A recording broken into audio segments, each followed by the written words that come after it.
This is the final video for the integrated project of Nadezhda Karleva, Roxanne Ionescu, Eline Campagne, Hidde Hoogland, Saar Verbakel, Jamie van der Loop and Amar Bakker. We have chosen for the company HEMA, which stands for Hollandse Eenheidsprijs en Maatschappij Amsterdam, founded on the 4th of November 1926 because of the unique concept and typical Dutch association it has. In that time, department stores were aimed at the upper class, with high prices and French-speaking personnel. The founders of HEMA, Leo Meyer and Arthur Isaac, wanted to create a store for the working class, the normal people who were the backbone of the economy, and with this one-of-a-kind concept they created an accessible, clear and reliable brand that a lot of people still make use of today. Right now, in 2017, HEMA has expanded from the one store in Amsterdam to having 750 stores in 7 countries across Europe and is run by Lionel Capital. Still, HEMA is as much a part of the Dutch culture as it was back then, with the design direction of Supernormal, where they design daily products that are good, fun, not too expensive, optimistic, smart and inspired by normal life, and they believe that sustainability is not something you do but take responsibility for. After our brainstorming session for what company to choose, we decided to make a mind map of HEMA to see what areas we could explore and what we already knew. This made it easier to divide tasks and create an overview of what could be done. As you can see, we divided HEMA by the subjects we have learned about this semester and found some interesting topics we could research. Economics. To look how it is financially going with HEMA, I looked at the financial results of the third quarter 2017 and compared them with the third quarter of 2016. In comparison to the third quarter in 2016, the net sales increased by 7 million. That is 2.3%.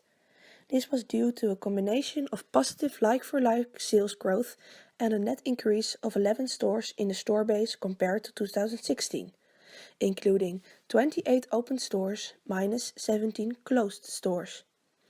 Note that 6 of the owned stores and all closed owned stores in the Netherlands were outlet stores for the purpose of HEMA's stock reduction plan following the built-up inventory in prior years. Furthermore, the cost of sales decreased by 0.1 million, from 163.8 million in 2016 to 163.7 million in 2017. Cost of sales as a percentage of net sales decreased from 55.4% to 53.1%. Furthermore, in this graph you see different key macroeconomic indicators such as consumer confidence in the Netherlands, the employment rate and inflation rate. As a conclusion of this, you can see that positive consumer confidence and declining unemployment rate trends continue, which is really positive for HEMA. Market competition. There's a lot of competition in this market. For example, Blokker, Xenos and Action are big competitors for HEMA because they are selling the same kind of products. This market segment is characterized by relatively low-priced generic housewares. Furthermore, another important competitor used to be V&D, but got bankrupt in 2015. This was a wake-up call for HEMA to be more distinctive in the market, and so they changed their concept. For example, they focus more on younger customers and being more sustainable. International expansion. Besides that, they decided to expand internationally. This was because the Dutch market was quite full already, as I just told, and they wanted to gain more profit. Recently, HEMA showed positive figures and financial results. We think, as a group, that it is really smart for HEMA to expand more on an international level, especially in Western European countries. It is a fact that HEMA is very popular in France. Every store they open there is a success. France is even the center point of their plans of international expansion.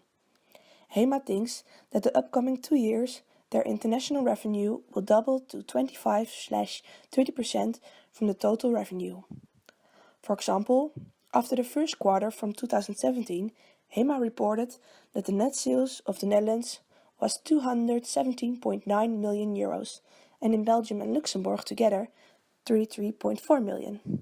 In France, it was 22.7 million. Here you see that HEMA is doing quite well in France. We think that it is because the French market is quite comparable with the Netherlands. When we look at France, we see that it's a quite stable economy. There is more certainty and so better to speculate. First of all, in France, the current consumer price index is 1.55, so that is 1.5%. This is quite okay, since the most favorable inflation rate could be between 1 and 2%. Here you see that the gross domestic profit of France in 2016 grew in comparison to 2015 as well. And in this other graph, you only see the one thing that is not really favorable for HEMA in France, and that is that in 2017 the unemployment rate grew to 9.7%.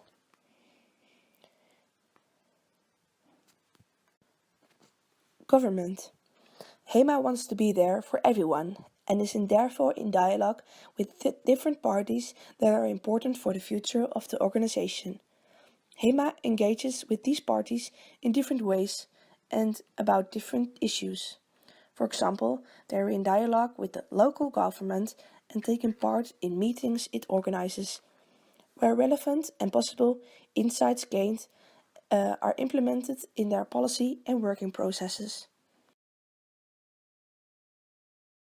We'll start off with employment law. HEMA's management style is aimed at creating conditions in which their employees are involved in and feel responsible for their work. HEMA offers good, safe and healthy working conditions. Every employee has an obligation to treat confidential data with due care.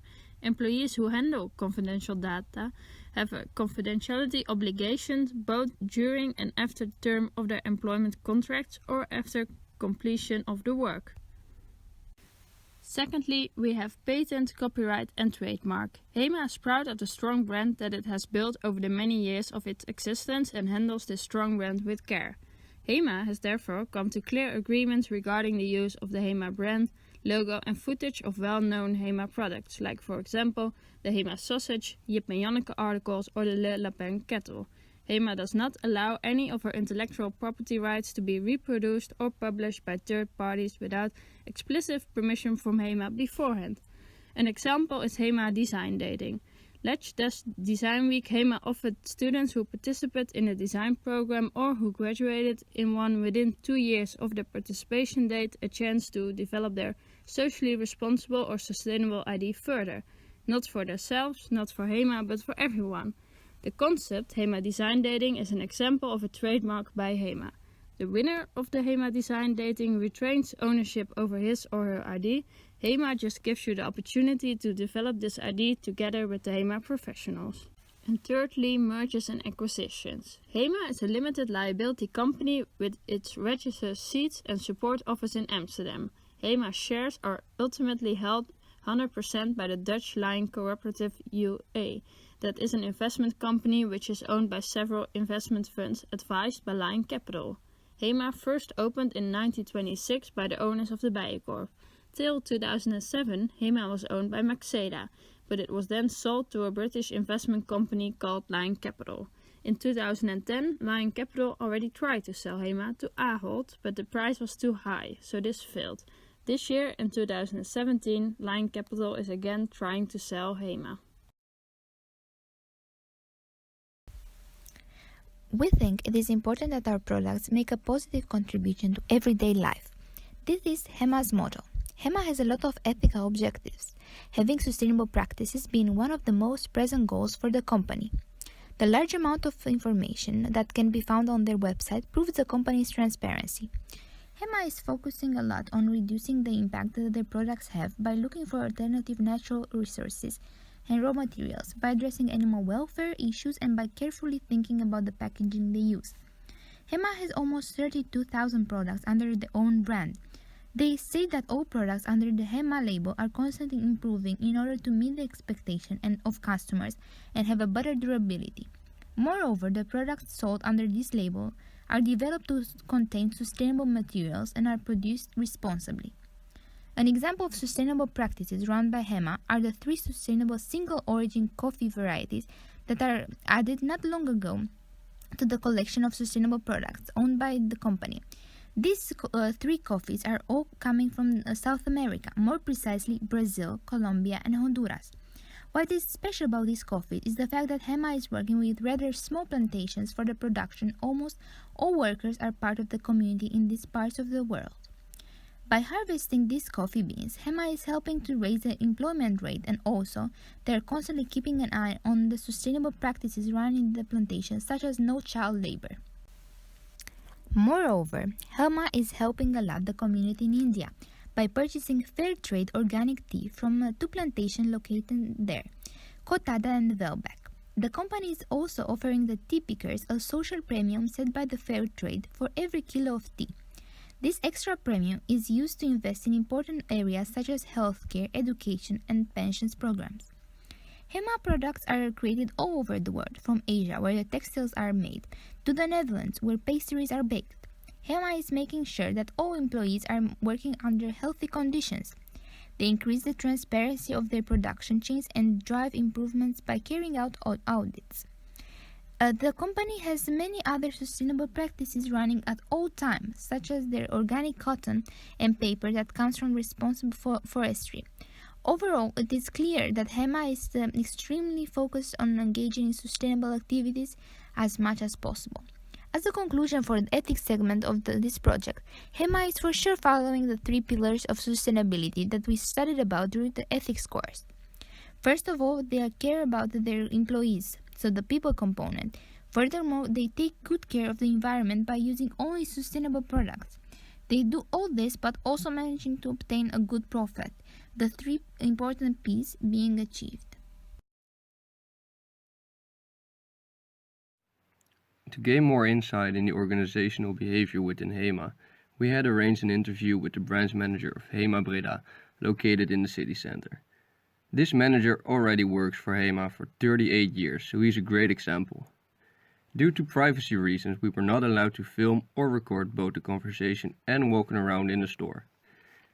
Besides that, the name of the manager will not be used for the same reasons. The interview was based on 4 main questions, which led to a series of other questions during the conversation. The main question of the interviews are as follows. First, we wanted to find out how such a big company is structured. The organizational structure of HEMA contains multiple layers, which, for example, extend to 7 layers in sales. Within a store there are 4 layers of hierarchy. The bottom layer consists of the sales employees. Those are the people who you see working on the floor, assisting you during your visit. This team is managed by the team leader, taking on different departments within the team, such as F&B and sales. Besides the team leaders, there are assistant branch managers to support the highest manager within the store, the branch manager. This is the size of the team in HEMA Breda City Center, to give you a clearer view. There are 140 employees working, who are led by a total of 3 team leaders. Then there are 2 assistant managers. The 3 team leaders and the 2 assistant managers report directly to the branch manager, so that the branch manager doesn't have to keep contact with 145 employees. Then, above the branch manager, there are regional operational managers. Regional operational managers have approximately 30 HEMAs that report to him. Then, per country, there are 1 or 2 sales leaders, and finally the boss of the sales department. So there are many levels, but yet HEMA has a low power distance. Respect is shown to their superiors, but everyone is equal. The CEO of HEMA even has a monthly flyer with information about what he has done that month. At the bottom on the flyers it reads, "Come over to make a selfie with me when you see me." Added are selfies of employees with the CEO of HEMA. During the interview, we dug deeper into the importance of the contingency theory. With a team of 145 employees to look after, it is very important to know how to motivate every employee. It has become a part of managing, according to the managers we've interviewed. At HEMA, the managers are encouraged to use participative management to motivate the employees into being creative and coming up with their own ideas. The situation and surrounding of a person should always be taken into consideration. By using participative leadership, you already positively influence the willingness of the employees, so that takes away 2 of the 4 leadership styles to switch between. Mostly the managers take a supporting role in the situational leadership styles of Hershey and Blanchard. The information received through our interview, it is safe to say that this HEMA manager pushes through theory Y, which is a decentralized style according to Douglas McGregor. The employees of HEMA are motivated by the participative leadership encouraged by the managers. HEMA wants the employees to be creative and come up with their own ideas about positive changes, so that employees have the feeling of being heard and acknowledged.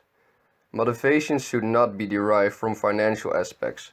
It should come from participation and willingness to work instead, which is exactly what HEMA wants to accomplish. HEMA tries to make employees want to work for you, make them get up in the morning with a positive feeling of going to work again, instead of just going there to pay the bills. Taylorism is practiced at HEMA. This is seen anywhere on the work floor. For example, sales employees know that the shop needs to be clean and tidy for the customers, and cashiers know their task of checking out customers. So, specific tasks are given to the employees, which are often short, repetitive task sequences that are standardized. To make sure that all tasks are clear to the ones fulfilling them, the employees are trained based on their job title, so that they only learn what they are expected to do. Investigative abilities. For investigative abilities, we tried a few different research methods to find out as much as we could about HEMA. As told in the introduction, we began with brainstorming to choose a company. In this way, we could figure out what company would be liked most by all of us. We all wrote a company down and later on opened all of the cards to see which one was written down the most. This company was HEMA. After that, we made a mind map with our entire group to really put down what should happen and what we should focus on per subject. This way of researching is linked to all of our subjects. For most subjects, we did a desk research, which for us meant gathering information about HEMA via the internet. During this research, we found out that HEMA is very open about their financial information, so this really helped out with our economical part. We learned how to do desk research due to our IA course.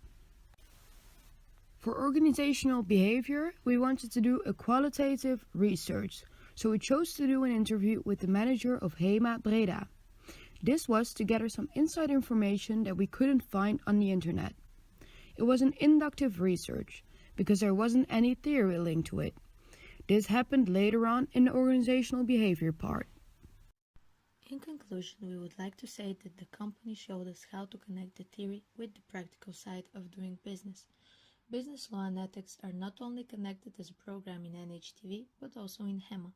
This could be seen where we study sustainability in the ethics course and business and law.